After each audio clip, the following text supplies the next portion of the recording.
tell me, what is Spruce? Who are you? Who am I? Yeah. I am an invitation designer, Okay. and Spruce is a fun little shop for weddings and all celebrations. Nice.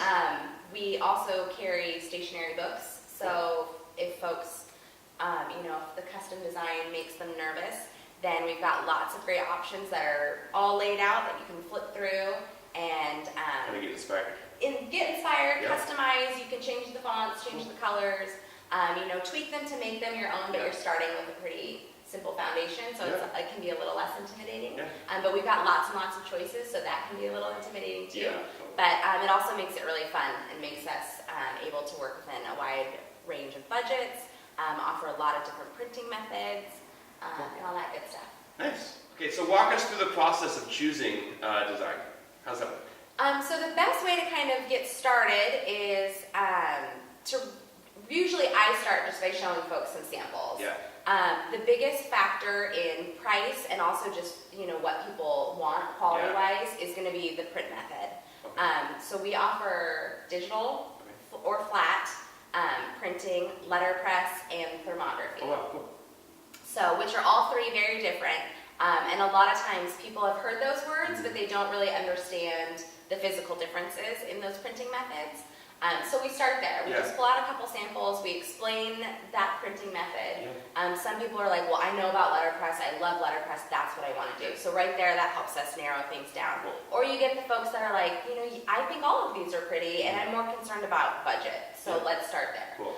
So really, that is the easiest way to just kind of give them a quick 101 on printing methods and help figure out what speaks to them and is more important for them for their invitations and invitation design. Cool. So can we go on a rabbit trail? Can you tell us what those three different print types are and what that means? Yeah, definitely.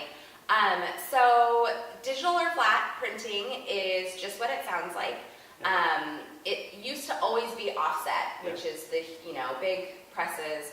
They run the 4 colors, but it's an actual flat final product. So there's no texture to the print. It's essentially magazine quality.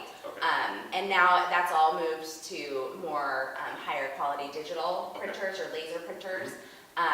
So we work with a couple folks in town. We also can do that here in-house, which is great, because then if people have smaller print runs or really tight turnaround times, then we can accommodate that.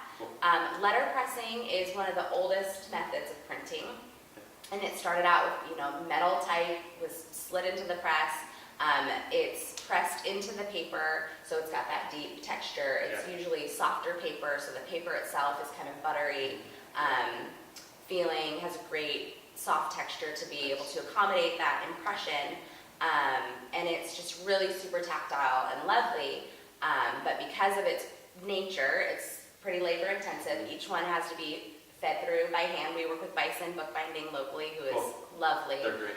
We have nothing but great things to say about them. We also have books that do letterpress, depending again on the style, which we can talk more about that later because it's a whole other can of worms. But so then there's factors to letterpress that affect cost. So if people are really passionate about letterpress, know that they want to do that, but then we kind of start talking about budget, figuring out how to design a beautiful letterpress piece without sending the budget over the moon, because each color adds cost, because again, each plate is a different color. So each time you have a color, you have a different plate that gets run through a separate time. So, and then thermography is the raised guy. So like imagine Braille. So you can use a wide variety of papers for thermography. It's printed and then run through a heat source with basically like an embossing powder. So it fuses together and creates this raised effect, which is very similar to engraving, which is a very old, tiny print method as well, but that's also very expensive. So thermography has kind of moved its way in over the time. So you still have that texture. So you still have that raised texture. It's got a little bit of gloss sheen to it because of the heat, but it's very super traditional and also very, very pretty. So those are the 3 different print methods that we offer. Cool. Thanks. You answer that with letterpressing. Your options are pretty much limitless. So you can, create a budgeted, beautiful, simple letterpress design, and you can go crazy and create something that's, you know, die cut and edge painted and, you know, All multiple those colors extra. and Yeah, that makes sense. So yeah, I mean, you can just really, you can spend as much as you want, you know, letterpressing fast. Yeah. If Cool. people are into it. Perfect. So what are some things people should be asking you? What are some questions that people maybe don't think to ask before they come in and meet with you? Well, the questions that I guess it's not, one of them is not even a question, but we have to just kind of coach brides on sometimes is just the number of invitations that they need. A lot of times they're so focused on the actual number of people that they're having because that's what they need to know when they're securing their venue and catering, when they're meeting with the wedding planner, if they have one, you know, they have to start planning for all of those bodies. That makes sense. And when you're inviting those folks, most of them are couples or a household. So when people come in, a lot of times they'll come in and say, well, you know, we need invitations for 250 people. And then I'll have to kind of backtrack and ask, is that, you know, actually how many people you're having at your wedding? Or is that how many, you know, couples and households that you're inviting? And then they go, oh, there's the kind of the aha moment. So you have to just flip the script on how you're thinking about your quantities when you're going to order either your save the date invitations, you know, all that fun stuff. Another one would just be, you know, whether you order here or from anywhere, samples, just asking for samples.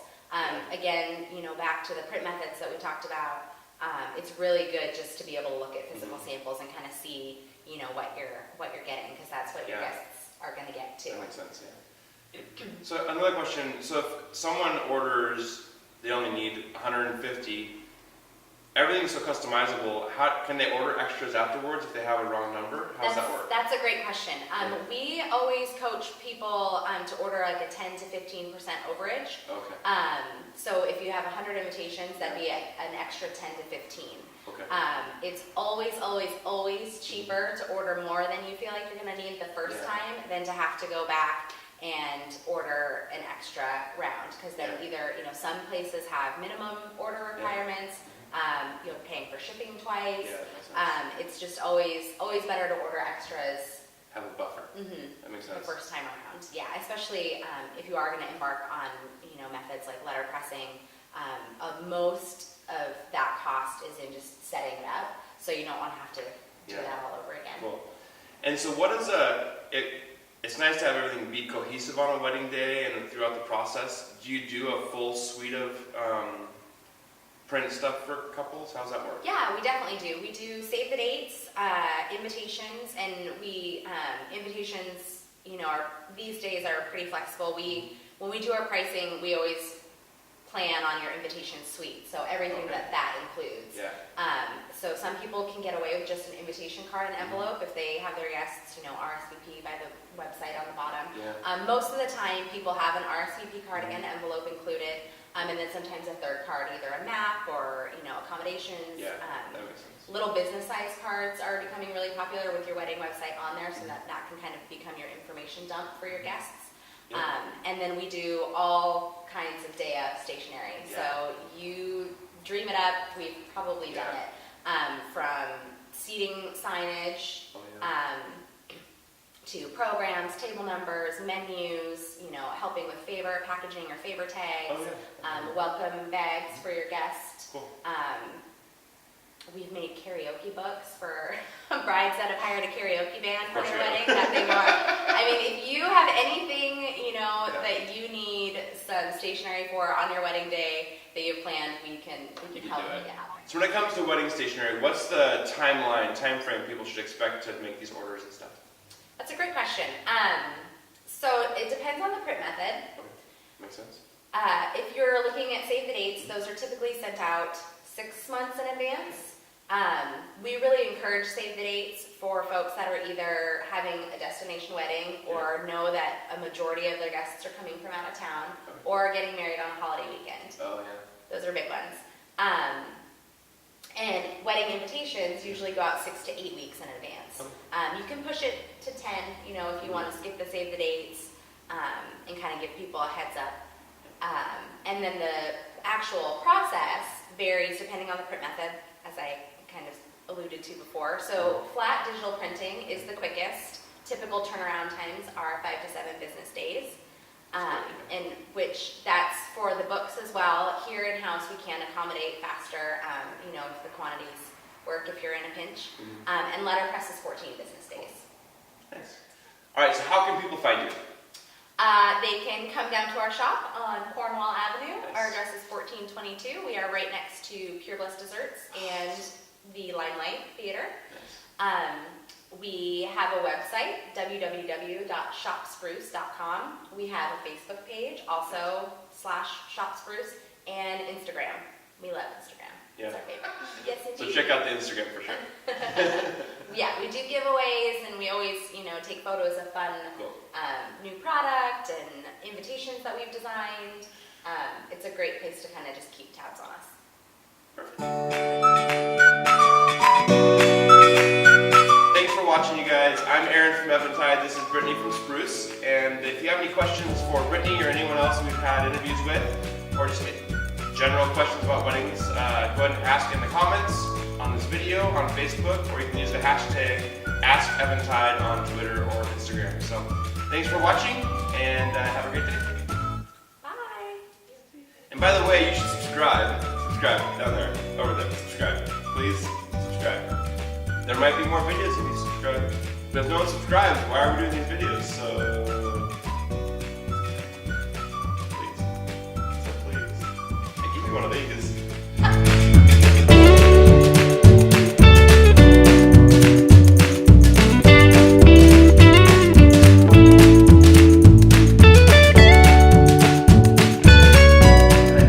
Hello, camera. This is the segment where we have to talk in English accent. Hello, love. I do love you, whoever you are. I don't even know how to say love in English accents. Everything else goes British. But Britain and England are the same thing. Yeah, all the same thing. Radio. So is Scotland. Isn't Scotland British? They have a different accent, though, don't they? They Very, do. like, I don't want to show. Liam I don't want to show off my ignorance in front of YouTube. Oh, like Liam Neeson. All right. That's next. And scene.